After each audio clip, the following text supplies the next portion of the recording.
মুক্ত চিন্তার পথে ভিন্ন মননের খোঁজ, কমিউনিটি রেডিও যাদবপুর। আপনারা শুনছেন কমিউনিটি রেডিও যাদবপুর 90.8 মেগাহার্টজ। এই বেতার সম্প্রচারটি যাদবপুর বিশ্ববিদ্যালয়ের technical education quality improvement programme TEQIP-র অংশ।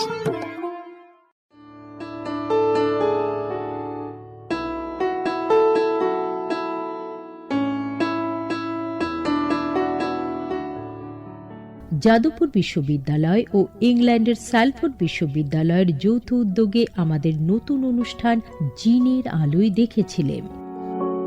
এই অনুষ্ঠানে আপনারা শুনছেন আমাদের শরীরে জিন নিয়ে নানান তথ্য বিশ্লেষণ ও আলোচনা। জিন কি, কত রকমের, কিভাবে তারা কাজ করে, আমাদের দেহের জিনগত চরিত্র জানা কেন জরুরি, রোগ প্রতিরোধে তা কিভাবে সাহায্য করে, এ বিষয়ে দুনিয়ায় কি গবেষণা ও উদ্ভাবন হচ্ছে, জেনেটিক কাউন্সেলিং কখন দরকার হয়, এই সব আলোচনা আপনারা শুনছেন প্রতি সোমবার বেলা 3:30। বিশেষ নজর থাকছে জিনবাহিত চোখের অসুখ গ্লকোমায়, যার কারণে আমাদের দেশে এই মুহূর্তে 1 কোটির উপর মানুষ অন্ধ বা অন্ধ হতে চলেছে। আলোচনায় থাকছেন বিজ্ঞানী, অধ্যাপক, গবেষক, জেনেটিক কাউন্সেলর, চক্ষুরোগ বিশেষজ্ঞ, সমাজকর্মী, সর্বোপরি সেই সব মানুষ যারা গ্লকোমায় আক্রান্ত। শুনুন জিনের আলোয় দেখেছিলেন প্রতি সোমবার বেলা 3:30। জানুন কোন সে জিন ভূতের মতো ভর করে আছে আমাদের শরীরে। ভূতের কথা জানলে যদি সাবধান হই বর্তমানে, লাভবান হই ভবিষ্যতে, ক্ষতি কি? নমস্কার, জিনের আলোয় দেখেছিলেন এই অনুষ্ঠানের আরও একটি পর্বে আপনাদের স্বাগত। আপনারা শুনেছেন এই অনুষ্ঠানে আপাতত আমরা জিন নিয়ে অনেক কথা বলেছি। জিন কি, জিন দিয়ে কি হয়, অসুখের সাথে জিনের কি সম্পর্ক। আমরা গ্লকোমা নিয়ে অনেক কথা বলেছি, গ্লকোমা রোগের জন্য জিন কতটা ইম্পর্ট্যান্ট এবং কিভাবে আমরা সেটা পেশেন্টদের কাছে পৌঁছে দিচ্ছি। আপনারা জেনেটিক কাউন্সিলরদের কথা শুনেছেন, ডাক্তারদের কথা শুনেছেন, আপনারা জেনেটিক্সের প্রফেসরদের কথা শুনেছেন। আজকে আমার সাথে আছেন ডক্টর দেবযানী সাহা। দেবযানী এই ফিল্ডেই কাজ করে, কিন্তু একটা কোম্পানির পক্ষ থেকে, একটা অর্গানাইজেশন যারা এই বায়োটেকনোলজি, লাইফ সায়েন্স ফিল্ডে, জেনেটিক্সের ফিল্ডে কোম্পানির তরফ থেকে কাজ করে। তো আমরা আজকে কোম্পানির যে পার্সপেক্টিভ, তাদের যে পয়েন্ট অফ ভিউ, সেইটা নিয়ে আলোচনা করব এই গ্লকোমার প্রেক্ষিতে। Debjani, welcome. Thank you Arijit, thank you for coming. Debjani দিল্লিতে একটি সংস্থা, তার নাম প্রেমাস লাইফ সায়েন্সেস, তার অ্যাসোসিয়েট জেনারেল ম্যানেজার। আমি দেবযানীকে চিনি 10 বছরেরও বেশি, যবে থেকে দেবযানী এই জয়েন করেছে। দেবযানী ভারতবর্ষের প্রখ্যাত research laboratory Indian institute of science Bangalore থেকে PhD করেছে।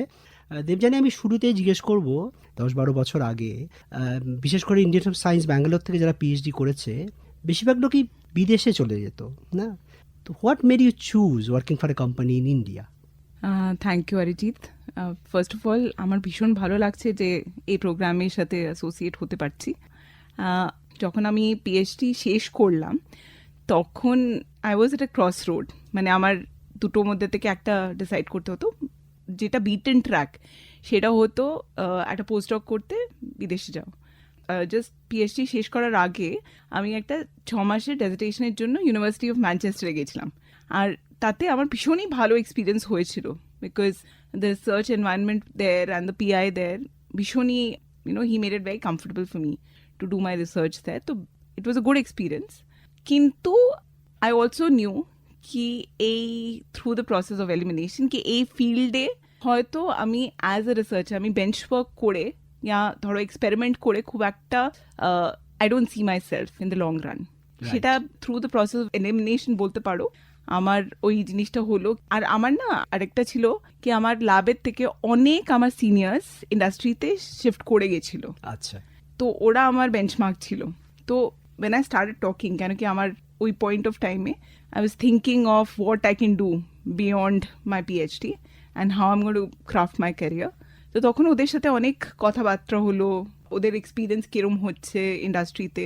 মানে I found that they were generally very encouraging. মানে ওরা বললো কি industry is not a bad place, আর ওখানে মানে you can basically use your science যা তুমি ট্রেন করেছো অ্যাজ এ পিএইচডি, সেটাকে তুমি ভালো করে ইউটিলাইজ করতে পারবে। আর another থিং ওয়াজ অ্যাকাডেমিক্সে মানে অবভিয়াসলি স্লো হয়, হ্যাঁ কেন কি তুমি কোনো রিসার্চ করছো তো অবভিয়াসলি সেটার আউটকামে পৌঁছাতে গেলে ইট tax A lot of time. Right ইন্ডাস্ট্রিতে ডেলিভারেবলস যে হয় আর যেই আউটকামগুলো হয় সেগুলো একটু হয়তো মানে ইন টার্মস অফ স্পিড একটু তাড়াতাড়ি ঠিক হয়। ঠিক কাজে ইন্ডাস্ট্রিতে শিফট করলে I will still be able to use my science, কিন্তু মানে in a way that is probably more accessible to the common person. That was the thought process. আর বিকজ আমার জেনারেল ফিডব্যাক আমার সিনিয়র্সদের থেকে খুব পজিটিভ ছিল যারা ইন্ডাস্ট্রিতে ছিল, তো I thought let's give it a shot. কেন কি আমার মনে হয় লাইফে কোনো পয়েন্ট অফ টাইমই পয়েন্ট অফ নো রিটার্ন হয় না, তো একটা সার্টেন টাইমের পরে যদি মানে I could always come back to academics if I won't have liked it. তো at that point of time তার জন্য ওই ডিসিশনটা ইনফ্লুয়েন্স করেছিল। গ্রেট। তুমি তো মলিকুলার বায়োলজিতে পিএইচডি করেছো, তো কোম্পানিতেও কাজ করো বা একাডেমিয়ায় কাজ করো, লোকের ন্যাচারাল সেন্সটা হবে যে তুমি তো ল্যাবের পার্সন না, Research. কিন্তু তোমার ডেজিগনেশনটা আমি যে এক্ষুনি বললাম অ্যাসোসিয়েট জেনারেল ম্যানেজার, এইটা কি করে হলো? তো অ্যাকচুয়ালি আমি, তুমি বিশ্বাস করবে না, আমি যখন ইন্টারভিউ করতে গেলাম সেটা একটা মানে এক্সপেরিমেন্টাল কাজের জন্য ইন্টারভিউ করতে গেলাম, কেন কি I did not know better. তখন প্রিমাসের দিক থেকে একটা অ্যাডভার্টাইজমেন্ট বেরিয়েছিল, they were looking for application scientist. এবার অ্যাপ্লিকেশন সায়েন্টিস্ট কি হয়, যখন একটা প্রোডাক্ট লঞ্চ করা হয়, ধরো একটা scientific product in this case, তখন অ্যাপ্লিকেশন সায়েন্টিস্টরা গিয়ে রিসার্চার্সদেরকে ইনেবল করে ওই প্রোডাক্টটাকে ইউজ করা। সো সাপোজ তুমি অ্যাজ এ রিসার্চার ওই প্রোডাক্টটা ইউজ করে এক্সপেরিমেন্ট করছো, আর কোথাও আটকে গেলে ইয়া কি করে এক্সপেরিমেন্টাল ডিজাইনটা করতে হবে, কি করে ট্রাবল শুটিং করতে হবে, ওই জিনিসগুলো অ্যাপ্লিকেশন সায়েন্টিস্টরা রিসার্চার্সদেরকে হেল্প করে।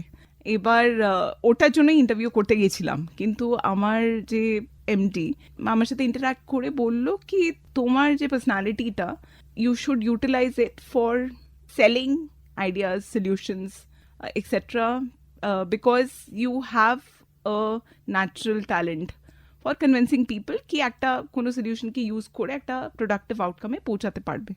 এবার আমি তাতে বললাম ওনাকে, মানে মাই ন্যাচারাল রিয়াকশন ওয়াজ কি আমি তো কখনো লাইফে কিছু সেল করিনি।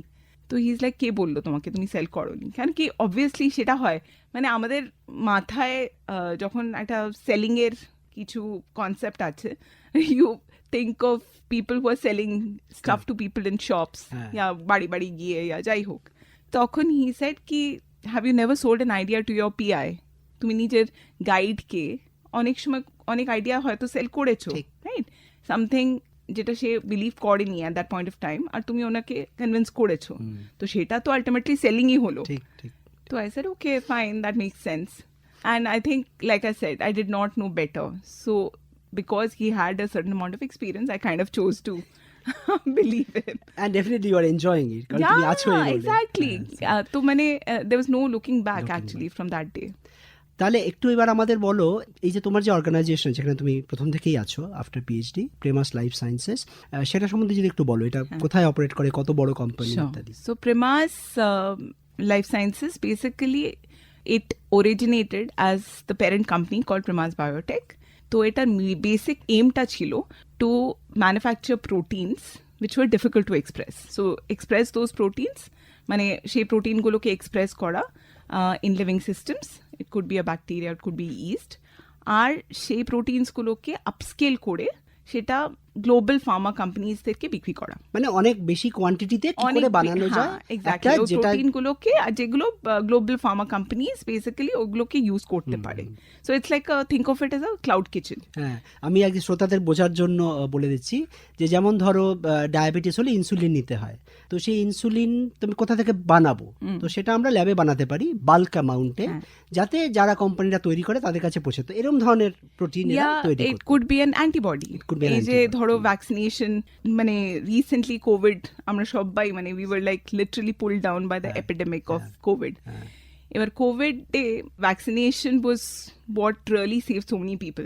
তো ওই ভ্যাকসিনটাকে প্রডিউস করা, আপস্কেল করা টু সাপ্লাই ইট, মানে নট নেসেসারিলি কোভিড, কিন্তু হ্যাঁ ওইরকম ধরনের হ্যাঁ, ওরম প্রোডাক্ট। ধরনের প্রোডাক্ট তো এটা হচ্ছে প্যারেন্ট কোম্পানির কাজ ছিল ইনিশিয়াল। প্যারেন্ট কোম্পানির কাজ ছিল। কিছু কিছু আরো মলিকিউলস, বায়োলজিক্যাল মলিকিউলস, ওটা বেসিক্যালি প্রেমাস বায়োটেকের কাজ ছিল। ঠিক। আর প্রেমাস বায়োটেকের এখনো একটা ল্যাব আছে মানেসরে। It's a 20,000 square feet lab and they have a huge fermentation capacity. এবার ইন দ্য স্টার্টিং ডেজ যখন প্রেমাস বায়োটেক শুরু হচ্ছিল তখন মানে প্রবীণ ভাবলো কি to utilize the lag phase, he actually started reaching out to a lot of global technology companies. So অনেকগুলো scientific technologies আছে যেগুলোর যে অরিজিন আছে সেটা ইন্ডিয়ার বাইরে, হ্যাঁ কিন্তু why should Indian researchers not avail of those technologies? Correct. কেন কি ওই টেকনোলজিস কি ইউজ করে আমাদের রিসার্চটা আরো সিম্পলিফাই হতে পারে। একটা ওরমি টেকনোলজি ছিল, ইলুমিনা একটা কোম্পানি আছে যারা কি নেক্সট জেনারেশন সিকোয়েন্সিং তে মানে ডিল করে। ওদের কাছে দে হ্যাড দি সিকোয়েন্সার্স অ্যান্ড ওই সিকোয়েন্সার্স গুলোকে ইউজ করে আমরা কারোরই ডিএনএ পড়তে পারি, হ্যাঁ ঠিক। Right? So it's basically this কি ধরো মানে I am sure you would have discussed it in your previous episodes, কিন্তু আমি আর তুমি যে তুমি, কি করে বুঝবো? আমরা তো 99.9% সেম আমাদের যদি ঠিক। ডিএনএ নেওয়া হয়। ঠিক। এই যে 0.1% ডিফারেন্সটা সেটা আমরা বুঝতে পারবো যদি আমরা আমাদের ডিএনএটাকে পড়ি। ঠিক। And DNA is made of 4 bases. To read that DNA, you need some specialized machines which are called sequencers. So Illumina সেইটার গ্লোবালি হ্যাঁ, ওই সময়টা প্রবীণ টাই আপ করে ইলুমিনার সাথে ওই কোম্পানিটাকে ইন্ডিয়াতে আনলো। তার মানে এটা হচ্ছে কি ওই কোম্পানির প্রতিটা মানে সবকিছু অপারেশনস ওয়ার থ্রু আর কোম্পানি। সেটা প্রি সেলস বলো, আফটার সেলস বলো, এক্সপেরিমেন্টাল সাপোর্ট বলো টু দ্য রিসার্চার্স, মেশিনে কোনো অসুবিধে হলে আমাদের ইঞ্জিনিয়ার্সরা গিয়ে ফিক্স করতো। তো ওটা দিয়ে মানে পুরো জিনিসটা শুরু হলো। আচ্ছা। তারপরে ইলুমিনার মতন অনেক আরও কোম্পানিজগুলো আমরা নিজের পোর্টফোলিওতে অ্যাড করলাম, যেগুলো সব গ্লোবাল কোম্পানিজ, মানে বিভিন্ন দেশে ওগুলো অরিজিনেট হয়েছে, কিন্তু আমরা ইন্ডিয়াতে এনে ওগুলোকে সাপোর্ট করেছি। হ্যাঁ সেই। তো এখন এটার সাইজ কিরকম? হ্যাঁ, সো এখন we are a 350 crore company. আর আমাদের মানে man power, so I am just talking about Premas life Sciences, Premas Biotech is a separate entity. তো আমাদের 100+ স্টাফরা আছে, তার মধ্যে বিভিন্ন রকমের সায়েন্টিফিক রিসোর্সেস আছে, নন সায়েন্টিফিক রিসোর্সেস আছে যারা কি অ্যাডমিনিস্ট্রেশন, লজিস্টিক সাপোর্ট দেখে। আর সায়েন্টিফিক যারা স্টাফ তাদের মধ্যে ধরো এই অ্যাপ্লিকেশনস আছে, টেকনিক্যাল মার্কেটিং আছে, ইঞ্জিনিয়ার্স আছে, এরা সবাই টেকনোলজিটাকে সাপোর্ট করে in various facts and forms. আচ্ছা, এবার তোমার হেডকোয়ার্টার হচ্ছে দিল্লিতে? আমাদের হেডকোয়ার্টার হচ্ছে দিল্লি, কিন্তু আমরা প্যান ইন্ডিয়া প্রেজেন্স আছে। আর আমাদের আরেকটা অফিস ব্যাঙ্গালোরেও আছে। অ্যান্ড আই মিন টুডে আজকে মানে একটু আমি যদি বলতে পারি জিনোমিক্স, যেটা কি ডিএনএর সাথে রিলেটেড যে সায়েন্সটা, সেটা এখন মেইন স্ট্রিম ক্লিনিক্যাল কেয়ার সেটাতে আসতে চলেছে। অনেক দিক থেকে এসেও গেছে, মানে সব বড় বড় ল্যাবসরা যারা central diagnostic labs, whether it's Lalpath or SRL, which is now called as Agilus or Metropolis, সবাই এখন জিনোমিক্স বেসড ডায়াগনস্টিক্স ওরা অফার করে। গ্রেট। তো আমরা এখানে একটা বিরতি নিয়ে নেবো, বিরতির পরে আমরা আবার ডিসকাস শুরু করব যে কিভাবে এটা কন্ট্রিবিউট করছে। Thank you so much. So শ্রোতাদের মনে করানোর জন্য আমাদের সাথে আছেন ডক্টর দেবযানী সাহা, আমি অরিজিৎ মুখোপাধ্যায়, স্যালফোর্ড বিশ্ববিদ্যালয়ের অধ্যাপক। আমরা আলোচনা করছি কোম্পানি এই ফিল্ডে কিভাবে কন্ট্রিবিউট করতে পারে using genetics for health care. বিরতির পরে ফিরে আসবো। দূরে সে পাশে বসে পায়ে পায়ে কখনো চলে যায় জীবন উদযাপনের সুর, রেডিও রেডিও জাদু এগিয়ে চলার সুর, রেডিও রেডিও জাদু 90.8 megahertz community radio, Jadavpur university. আপনারা শুনছেন জিনের আলোয় দেখেছিলেন, প্রতি সোমবার বেলা 3:30। কোন সে জিন ভূতের মতো ভর করে আছে আমাদের শরীরে? ভূতের কথা জানলে যদি সাবধান হই বর্তমানে, লাভবান হই ভবিষ্যতে, ক্ষতি কি? বিরতির পরে আবার ফিরে এলাম জিনের আলোয় দেখেছিলেন অনুষ্ঠানে। এই পর্বে আমাদের সাথে আছেন ডক্টর দেবযানী সাহা। দেবযানী একটি কোম্পানিতে আছে যারা জেনেটিক্সের ওপরে বিভিন্ন প্রোডাক্ট বানায় বা প্রোডাক্ট নিয়ে কাজ করে। দেবযানী, তুমি বিরতির আগে বলছিলে প্রেমাস লাইফ সায়েন্সেস কতটা বড় কোম্পানি এবং কিভাবে তারা গ্লোবাল বিভিন্ন ব্র্যান্ডকে এখানে নিয়ে এসছে ইন্ডিয়ায়। তো শুনে যেটা মনে হলো যে প্রেমাস লাইফ সায়েন্সেস যেখানে তুমি এখন আছো, তার মেইন কাজটা হচ্ছে being the bridge between the global companies and Indian research community. তো প্রেমাস লাইফ সায়েন্সেস কি নিজের কোনো প্রোডাক্ট আছে যারা এরকম জেনেটিক স্ক্রিনিং এ কাজ করতে পারে? দ্যাটস এ ওয়ান্ডারফুল কোয়েশ্চেন, কেন কি সেটার উপরে আমি নেক্সট আসছিলাম। অ্যাকচুয়ালি আমরা এই ফিল্ডে মানে মোটামুটি আই থিঙ্ক 20 বছর হয়ে যাবে।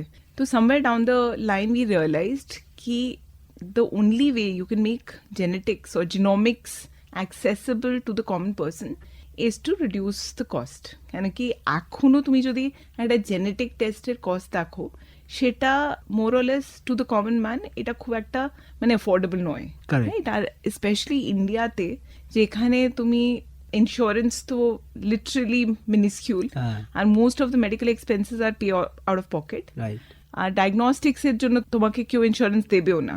তো it's always pay out of pocket. তো যতক্ষণ অবধি তুমি ডায়াগনস্টিক্সকে অ্যাফোর্ডেবল করতে পারবে না, ততক্ষণ অবধি you will not be able to democratise the use of genomics in genetic testing. এবারে আমাদের এত বছর এই ফিল্ডে থাকার পরে একাডেমিক রিসার্চ চেয়ে খুব ভালো কানেক্ট হয়ে গেছে। কেন কি for the longest time we've supported them for this technologies.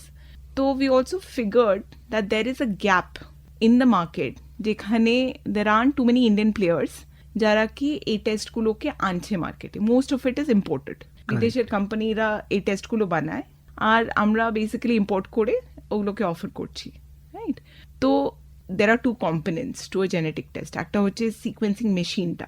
এবার সিকোয়েন্সিং মেশিনটা ইজ ভেরি টেকনোলজি ইন্টেন্সিভ, আর ওটাকে বানাতে একটু টাইম লাগবে। তো the other thing that we can actually reduce the cost of is the test, মানে কেমিক্যালগুলো ইউজ হবে, হ্যাঁ, যেগুলো তুমি এই মেশিনে রান করবে সেই টেস্টগুলো। তো এবার এই টেস্টটা we thought we could make it because আমাদের 20 বছরের এক্সপিরিয়েন্স আছে, প্রেমাসের 20 বছরের এক্সপিরিয়েন্স আছে, আমাদের নলেজ আছে, নোহাও আছে। আর এই প্রেমিসটা নিয়ে আমরা একটা কোম্পানি শুরু করেছি which is called Uncoded. এটি প্রেমাস লাইফ সায়েন্সেরই সিস্টার কনসার্ন। একটা বেসিক্যালি একটা vertical under Premas life sciences.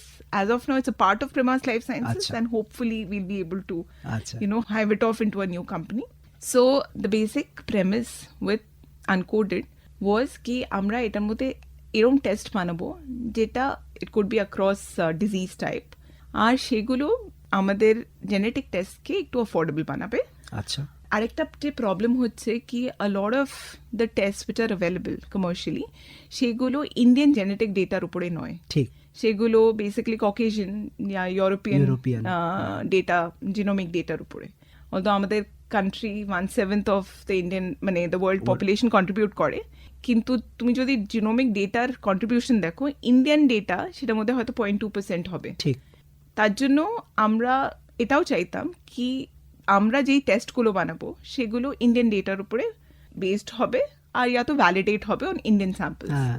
এই থট প্রসেস দিয়ে আমরা আনকোডেডটা শুরু করেছি। তার মানে এই যে এখনকার ভারত সরকারের যে একটা প্লেজ আছে make in India, yes, so you are serving to that pledge as well. Absolutely. Okay. And I think it's a good thought, Kanuki.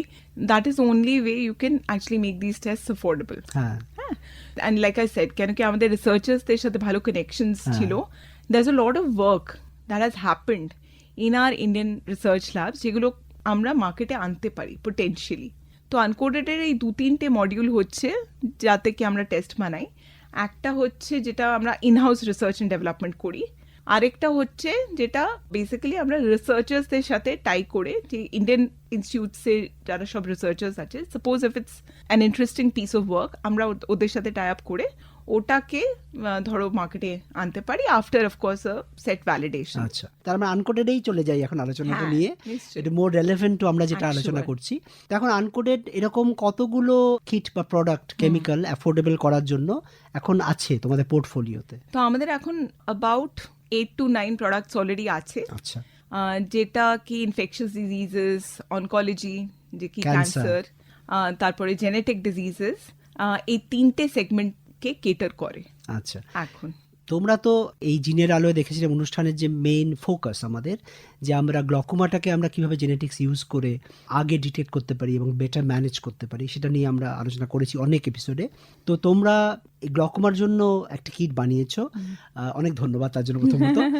কারণ সেইটা না হলে আমি অনেক কাজ করেও ওইটা পৌঁছে দিতে পারতাম না ডাক্তারদের কাছে বা পেশেন্টদের কাছে যে কি হবে। কিন্তু একটা কোম্পানির পয়েন্ট অফ ভিউ থেকে আমি যেটা খুব জানতে আগ্রহী, কর্পোরেট ডিসিশন হিসেবে why does it make sense to invest in such a product? দেখো, there are two kinds of tests that we can make as a company. একটা যেটার মার্কেট অলরেডি আছে, যেগুলো ধরো অন্য ইম্পোর্টেড টেস্ট কেটার করছে, সেটাকে আমরা ওই ইম্পোর্টেড টেস্টগুলোকে রিপ্লেস করতে পারি। ঠিক আছে, অনেকগুলো অনকোলজি টেস্ট এই ক্যাটাগরিতে হয়তো পড়বে, কেন কি অনেকগুলো টেস্ট অ্যাভেলেবল আছে যেগুলো ধরো বিদেশের কোম্পানিজরা অফার করছে, সেগুলোর মার্কেট অলরেডি তৈরি আছে। অফকোর্স ইট উইল গ্রো, কেন কি আমরা we are just scratching the surface now. তো as the clinician awareness increases, আর যখন বেশি ডাক্তাররা এই টেস্টগুলোর ব্যাপারে জানবে আর এটার ইউটিলিটি বুঝবে, তারা অ্যাডপ্ট করবে। The second category is for test for which there is absolutely no market at the moment. তো how do you make a decision কি ওই জায়গায় আমরা টেস্টগুলো লঞ্চ করলে ওগুলো টেক অফ করবে কিনা? ঠিক, কেন কি ইউজুয়ালি আমাদের কাছে কোনো কনসেপ্ট আসলে ফর আ টেস্ট ডেভেলপমেন্ট আমরা প্রথমে দেখি মার্কেটটা কি। এবার এখানে will just have the absolute patient number, এই কতজন ইন্ডিয়াতে গ্লকোমাতে অ্যাফেক্টেড। এবার ওটার মধ্যেও একটা হেরিডিটারি অ্যাঙ্গেল আছে, কেন কি only with the people where there's a family angle involved, it will be more successful. ওদের জন্যই হয়তো এটা ইউটিলিটি হতে পারে। ওই নাম্বারটা কি, রাইট? আর থার্ড হচ্ছে, is it included in the policy, in the testing policy of the country? यानी कि ওটা unless there's a inclusion of such a test in the policy, হয়তো কোনো clinician ওটাকে টাচ করবে না, right? So these are 2-3 factors which will govern. And the fourth maybe would be ki, suppose if we are launching that test, how confident are we of reaching out the clinicians? Right. কেন কি clinician awareness এখানে absolute must. আজকেও ধরো কোনো news পেপারে আমি ছাপিয়ে দিলাম কি একটা টেস্ট আমাদের কাছে available, it is quite possible কি কেউ হয়তো ওই টেস্টটা করাবে না আনলেস আমার ডক্টর, আমরা ডক্টরকে তো ভগবানই মানি, আর আনলেস ডক্টর রেকমেন্ড করে আমরা ইউজুয়ালি কোনো টেস্ট করি না। তো it has to be clinician. এটা খুব ইম্পর্টেন্ট একটা কথা বললে, কারণ আমিও যেটা রিয়েলাইজ করেছি, এই আমি গত 3-4 বছর ধরে যে অ্যাওয়ারনেস অ্যাডভোকেসি করছি একটা ফিল্মের মাধ্যমে, অ্যাজ ইউ নো, আমি প্রথমে যখন বানিয়েছিলাম এটা আমি ভেবেছিলাম আমি পাবলিকের জন্য বানাচ্ছি, করতে গিয়ে দেখলাম most important bit is making clinicians aware, because clinicians can be the right bridge. ক্লিনিশিয়ানসটা বললে, কনভিন্সড হলে এবং ইউজ করলে তবেই ওটা মানুষের কাছে পৌঁছবে। রিসার্চার বা কোম্পানি ডাইরেক্টলি মানুষের কাছে পৌঁছানো খুব ডিফিকাল্ট। তাহলে এই তোমরা যে গ্লকোমার কিটটা বানিয়েছো আনকোডেড থেকে, সেইটা কি স্ট্র্যাটেজি এটা টু অ্যাকচুয়ালি সো দ্যাট যে অ্যাফোর্ডেবিলিটি, যেটা তোমাদের মেইন কাইন্ড অফ ভিশন, সেইটা অ্যাফোর্ডেবিলিটি নিয়ে মানুষের কাছে পৌঁছবে কিভাবে, মেকানিজমটা কি হবে? তো এটার মধ্যে বেসিক্যালি দেখো, I mean it could be a 3-pronged strategy. একটা তো আমরা ডাইরেক্টলি ক্লিনিশিয়ান অ্যাওয়ারনেস প্রোগ্রামস করবো, মানে that is the thought process. কেন কি এটা আমরা অন্য ক্লিনিক্যাল টেস্টের জন্য করে এসেছি, তো আমাদের অলরেডি একটা সেলস আর marketing channel is in place for doing those programmes. তো whether it's continuous medical education programmes, ধরো সিএমই করলাম বিভিন্ন আই কেয়ার হসপিটালসে, ইয়া কোনো আই কেয়ার অ্যাসোসিয়েটেড ইভেন্টসে গেলাম যেখানে আমরা ক্লিনিশিয়ান অ্যাক্সেস পেলাম, সেখানে গিয়ে ওদের সাথে কথাবার্তা বলে ওদেরকে একটা বেসিক পিকচার দেওয়া কি এই টেস্টে তোমার এই অ্যাডভান্টেজ হতে পারে, আর this will basically bring this benefit to the family, right? The knowledge of it bring this benefit. The second is, mane, first of all, establishing, I think, whether or not this test is going to be useful. So, you know, like we discussed, can we do like a multi-centric study? যেখানে বিভিন্ন কি opinion leaders from different institutions would come together, maybe pull in samples. ওই samples গুলোকে test করে ধরো একটা white paper publish করে সেটাকে নিয়ে রেগুলেটরি অথরিটিসদের কাছে যেতে। And the third thing is of course like digital media. Kind of social media has also been a huge, like pivot for our marketing activities. So digital education through, web-based talks or sessions, that is another thing. But I think it's very important also, to have these direct sessions with the clinicians. As important it is to talk with the regulatory authorities to maybe get it incorporated in the testing policies আচ্ছা। of India. তাহলে শ্রোতাদের জন্য আমি just আবার summary করে বলে দিচ্ছি যে দেবযানী যেটা বলছে যে ওনাদের কোম্পানি আনকোডেড, এই যে গ্লকোমা নিয়ে আপনারা শুনছেন কয়েকটি এপিসোড ধরে যে গ্লকোমা জেনেটিক হতে পারে এবং সেটা আগে থেকে জানলে আপনাদের ভিশন বাঁচানো যেতে পারে, দৃষ্টি বাঁচানো যেতে পারে, সেইটাই আগে থেকে জানার, আগে থেকে এই যে জেনেটিক কোডটা পড়ার একটা ব্যবস্থা ওনারা করেছেন, যেটা এখন অ্যাওয়ারনেস চলছে। এটা খুব রিসেন্টলি লঞ্চ হয়েছে। ফলে আপনারা যদি এই নিয়ে ভাবেন যে আপনাদের টেস্টটা করা দরকার, বা চোখের ডাক্তাররা যদি এটা শুনছেন, তাহলে আপনাদের জানা রইল যে এরকম একটা কিট অ্যাভেলেবল, যেটা নিয়ে আরও প্রচার হবে ভবিষ্যতে। আমরা কি এটার কস্ট সম্বন্ধে একটা আইডিয়া পেতে পারি যে এটার কস্ট কত, এবং অন্যান্য যে তুমি যে বলছিলে যে গ্লোবাল কোম্পানিজগুলো আসে যেগুলো নট ফর ইন্ডিয়া পার্টিকুলারলি, তার সাথে কম্প্যারিজন এটা কতটা কম্প্যারেবল? তো দেখো, গ্লোবালি আমি একটু গুগল সার্চ করেছিলাম, আর সেটা মানে a lot of global companies are offering it at upwards of 25,000 rupees Per মানে তো sample, per ওদের test. ওদের তো ডলারে হ্যাঁ, থাকবে, তুমি যদি কনভার্সন করো সেটা 25,000 rupees প্লাস ওই টেস্টটা হয়। কিন্তু তুমি যদি ইন্ডিয়ান কনটেক্সটে দেখো, something which sells at 25,000 plus, ওটা তো চলবেই না। কাজে will probably have to make sure that it's at least in the single digit thousands. Okay, আমি এখনো এক্সাক্ট কস্টটা হয়তো বলতে পারবো না, কেন কি দেখো আমরা তো কিট ম্যানুফ্যাকচারার, আলটিমেটলি এটা অ্যাডপ্ট করতে হবে ধরো আই কেয়ার নেটওয়ার্কস ইয়া কোনো ডায়াগনস্টিক সেন্টারকে, তো ওদের ওভারহেডস থাকবে, মানে এবং কত ভলিউম কত ভলিউম, হ্যাঁ এক্স্যাক্টলি। তো এই মানে জেনেটিক টেস্টিং এ ভলিউমসটাও একটা ব্যাপার থাকে।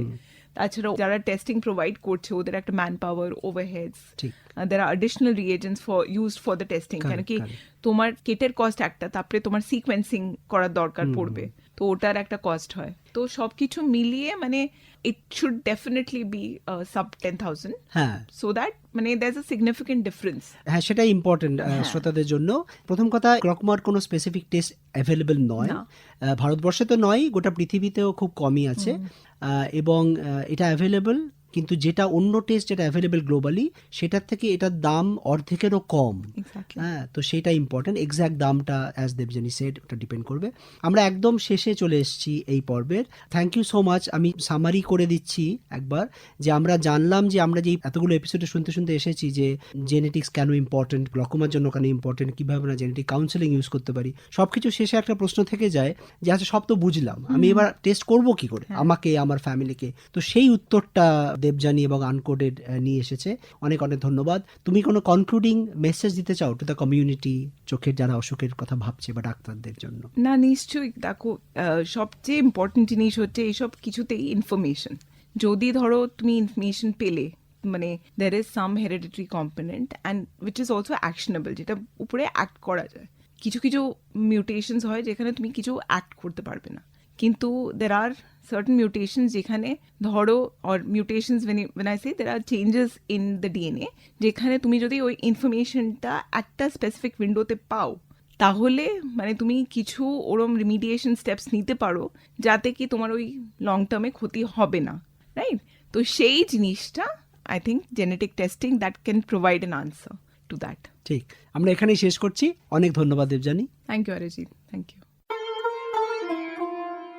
মুক্ত চিন্তার পথে ভিন্ন মননের খোঁজ, কমিউনিটি রেডিও যাদবপুর।